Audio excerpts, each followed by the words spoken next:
ನಮಸ್ಕಾರ. ಲಂಕಾ ಆಟಗಾರರ ಜೊತೆ ಜಗಳವಾಡಿದ ವೈಭವ್ ಸೂರ್ಯವಂಶಿ ನಂತರ ನೀಡಿದರು ಸ್ಫೋಟಕ ಹೇಳಿಕೆ. ಜಗಳಕ್ಕೆ ತಿಳಿಸಿದರು ರಿಯಲ್ ರೀಸನ್. ಹಾಗಾದರೆ ಸುದ್ದಿಯ ಕಂಪ್ಲೀಟ್ ಮಾಹಿತಿ ಏನೆನ್ನುವುದನ್ನ ಇವತ್ತಿನ ಈ ವಿಡಿಯೋದಲ್ಲಿ ತಿಳಿಸ್ಕೊಡ್ತಾ ಹೋಗ್ತೀನಿ, ಆದ್ದರಿಂದ ಕೊನೆವರೆಗೂ ನೋಡಿ. ಆದ್ರೆ ಅದಕ್ಕಿಂತ ಮುನ್ನ ನೀವು ಕೂಡ ವೈಭವ್ ಸೂರ್ಯವಂಶಿಯ ಅಪ್ಪಟ ಅಭಿಮಾನಿಗಳಾಗಿದ್ರೆ ಈ ಕೂಡಲೇ ಈ ವಿಡಿಯೋಗೊಂದು ಲೈಕ್ ಮಾಡಿ ಮತ್ತು ನಮ್ಮ ಚಾನೆಲ್ಗೊಂದು ಸಬ್ಸ್ಕ್ರೈಬ್ ಮಾಡಿ. ಹೌದು, ಶ್ರೀಲಂಕಾದ ದೊಂಬುಲ್ಲಾದಲ್ಲಿ ನಡೆದ ಟ್ರೈ ನೇಷನ್ನ ಎ ಸರಣಿಯ 4ನೇ ಪಂದ್ಯವು ಹೈಡ್ರಾಮಕ್ಕೆ ಸಾಕ್ಷಿಯಾಗಿದೆ. ಭಾರತ ಎ ಹಾಗೂ ಶ್ರೀಲಂಕಾ ಎ ನಡುವಿನ ಏಕದಿನ ಪಂದ್ಯವು ಮೊದಲಿಗೆ ಟೈನಲ್ಲಿ ಅಂತ್ಯಗೊಂಡಿತು. ಆ ಬಳಿಕ ನಡೆದ ಸೂಪರ್ ಓವರ್ನಲ್ಲಿ ಟೀಂ ಇಂಡಿಯಾವನ್ನ ಸೋಲಿಸುವಲ್ಲಿ ಶ್ರೀಲಂಕಾ ಯಶಸ್ವಿಯಾಗಿದೆ. ಈ ಸೋಲಿನ ಬೆನ್ನಲ್ಲೇ ಆಟಗಾರರು ಪರಸ್ಪರ ಕಿತ್ತಾಡಿಕೊಂಡಿದ್ದಾರೆ. ಅದರಲ್ಲಿಯೂ ಟೀಂ ಇಂಡಿಯಾದ ಯುವ ದಾಂಡಿಗ ವೈಭವ್ ಸೂರ್ಯವಂಶಿ ಕೈ ಮಿಲಾಯಿಸುವ ಹಂತಕ್ಕೆ ಹೋಗಿದ್ದಾರೆ. ಈ ವಿಡಿಯೋ ಸದ್ಯ ವೈರಲ್ ಆಗ್ತಾ ಇದೆ. ಈ ಮ್ಯಾಚ್ ನಲ್ಲಿ ಟಾಸ್ ಸೋತು ಮೊದಲು ಬ್ಯಾಟಿಂಗ್ ಮಾಡಿದ ಭಾರತ ಎ ತಂಡ 20 ಓವರ್ಗಳಲ್ಲಿ 265 ರನ್ ಗಳಿಸಿತ್ತು. ಶ್ರೀಲಂಕಾ ತಂಡವು ಕೂಡ ಸರಿಯಾಗಿ 265 ರನ್ ಗಳಿಸಿದ್ದರಿಂದಾಗಿ ಪಂದ್ಯ ಟೈ ಆಗಿ ಸೂಪರ್ ಓವರ್ ಆಡಲಾಯಿತು. ಸೂಪರ್ ಓವರ್ನಲ್ಲಿ ಶ್ರೀಲಂಕಾ 16 ರನ್ ಬಾರಿಸಿ ಭಾರತಕ್ಕೆ 17 ರನ್ ಟಾರ್ಗೆಟ್ ನೀಡಿತ್ತು.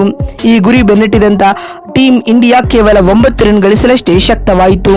ಇದರೊಂದಿಗೆ ಈ ಪಂದ್ಯದಲ್ಲಿ ಭಾರತ ತಂಡ 7 ರನ್ಗಳಿಂದ ಸೋಲೊಪ್ಪಿಕೊಂಡಿದೆ. ಸ್ನೇಹಿತರೆ, ಈ ಸೂಪರ್ ಓವರ್ನಲ್ಲಿ 7 ರನ್ಗಳಿಂದ ಗೆಲ್ಲುತ್ತಿದ್ದಂತೆ ಶ್ರೀಲಂಕಾ ಆಟಗಾರರು ಅತಿಯಾದ ಸಂಭ್ರಮಾಚರಣೆಯಲ್ಲಿ ತೊಡಗಿಸಿಕೊಂಡಿದ್ದರು.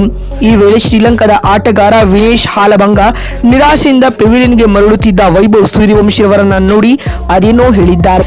ಈ ಮಾತಿನಿಂದ ಕೆಂಡಾಮಂಡಲರಾಗಿ ಕೆರಳಿದ ವೈಭವ್ ಸೂರ್ಯವಂಶಿ ನೇರವಾಗಿ ಹಾಲಂಬರವತ್ತ ಧಾವಿಸಿ ಮಾತಿನ ಚಕಮಕಿ ನಡೆಸಿದರು. ಈ ವಾಗ್ವಾದದ ನಡುವೆ ವೈಭವ್ ಲಂಕಾ ಆಟಗಾರನ ಎದೆಗೆ ಜೋರಾಗಿ ಕೈಯಿಂದ ತಳ್ಳಿದ್ದಾರೆ. ಆಟಗಾರರ ನಡುವಿನ ಈ ಜಗಳದಿಂದಾಗಿ ಮೈದಾನದಲ್ಲಿ ಬಿಗುವಿನ ವಾತಾವರಣ ಸೃಷ್ಟಿಯಾಯಿತು. ತಕ್ಷಣವೇ ಶ್ರೀಲಂಕಾದ ಹಿರಿಯ ವಿಕೆಟ್ ಕೀಪರ್ಗಳು ಹಾಗೂ ಕೆಲ ಆಟಗಾರರು ಮಧ್ಯ ಪ್ರವೇಶಿಸಿ ಜಗಳವನ್ನ ತಳೆದರು. ಇದೀಗ ಈ ವಿಡಿಯೋ ವೈರಲ್ ಆಗಿದ್ದು ವೈಭವ್ ಸೂರ್ಯವಂಶಿ ನಡೆಗೆ ಪರ ಹಾಗೂ ವಿರೋಧದ ಟೀಕೆಗಳು ವ್ಯಕ್ತವಾಗ್ತಾ ಇವೆ. ಮತ್ತು ಸೂಪರ್ ಓವರ್ ನಲ್ಲಿ ಭಾರತ ಪಂದ್ಯ ಸೋತ ಬಳಿಕ ಮಾತನಾಡಿದ ಸೂರ್ಯವಂಶಿ ಈ ರೀತಿಯಾಗಿ ಹೇಳಿದ್ದಾರೆ. ಸೂಪರ್ ಓವರ್ ನಲ್ಲಿ ನಾವು ಪಂದ್ಯ ಸೋತು ಹಿಂತಿರುಗಿ ಬರುತ್ತಿದ್ದಾಗ ಶ್ರೀಲಂಕಾದ ಕೆಲವು ಆಟಗಾರರು ನನ್ನನ್ನ ನಿಂದಿಸಿ ಕೆರಳಿಸಿದರು. ಪಂದ್ಯದುದ್ದಕ್ಕೂ ಅವರು ನನ್ನನ್ನ ಟ್ರಿಗರ್ ಮಾಡಿದ್ದರು. ನನ್ನನ್ನು ಟಾರ್ಗೆಟ್ ಆಗಿಟ್ಟುಕೊಂಡು ಕೆಲ ವ್ಯಕ್ತಿಗಳು ನನ್ನನ್ನ ಅಪಹಾಸ್ಯ ಮಾಡಿದರು. ನನ್ನ ಆಟದ ಮೇಲೆ ಗಮನ ಹರಿಸಲು ಮಾಡಿರಲಿಲ್ಲ. ಇದೇ ಕಾರಣದಿಂದಾಗಿ ನಾನು ಜಗಳವಾಡಿದೆ ಎಂದು ವೈಭವ್ ಹೇಳಿದ್ದಾರೆ.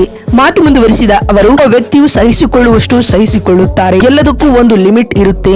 ನಾನು ಅವರಿಗೆ ಪ್ರತ್ಯುತ್ತರ ನೀಡಿದ್ದೆ ಮತ್ತು ಮುಂಬರುವ ಪಂದ್ಯಗಳಲ್ಲಿ ಇದರ ಪರಿಣಾಮ ನೇರವಾಗಿರುವುದಿಲ್ಲ ಎಂದು ವೈಭವ್ ಹೇಳಿದ್ದಾರೆ. ಮತ್ತು ಮಾತು ಮುಂದುವರಿಸಿದ ಅವರು, ಅತಿಯಾದ ಸ್ಲೆಡ್ಜಿಂಗ್ ಹಾಗೂ ವೈಯಕ್ತಿಕ ನಿಂದನೆ ಕ್ರಿಕೆಟ್ನಲ್ಲಿ ಒಳ್ಳೆಯದಲ್ಲ. ಲಂಕಾ ಆಟಗಾರರು ತೋರಿದ ಈ ಪ್ರವೃತ್ತಿಯು ನನ್ನ ಮನಸ್ಸಿಗೆ ಘಾಸಿ ಉಂಟು ಮಾಡಿದೆ. ಈ ಘಟನೆಯು ನನ್ನನ್ನ ಖಿನ್ನತೆಗೆ ತಳ್ಳುತ್ತಿದೆ ಎಂದು ಭಾವುಕರಾಗಿ ವೈಭವ್ ಸೂರ್ಯವಂಶಿ ಹೇಳಿದ್ದಾರೆ. ಸ್ನೇಹಿತರೆ, ವೈಭವ್ ಹಾಗೂ ಲಂಕಾ ಆಟಗಾರರ ನಡುವಿನ ಈ ಜಗಳದ ಇನ್ಸಿಡೆಂಟ್ ಕುರಿತು ನಿಮಗಿರುವ ಅನಿಸಿಕೆ ಮತ್ತು ಅಭಿಪ್ರಾಯಗಳನ್ನ ಕಾಮೆಂಟ್ ಮಾಡಿ. ಮತ್ತೊಂದು ವಿಡಿಯೋದಲ್ಲಿ ಸಿಗ್ತೀನಿ. ನಮಸ್ಕಾರ.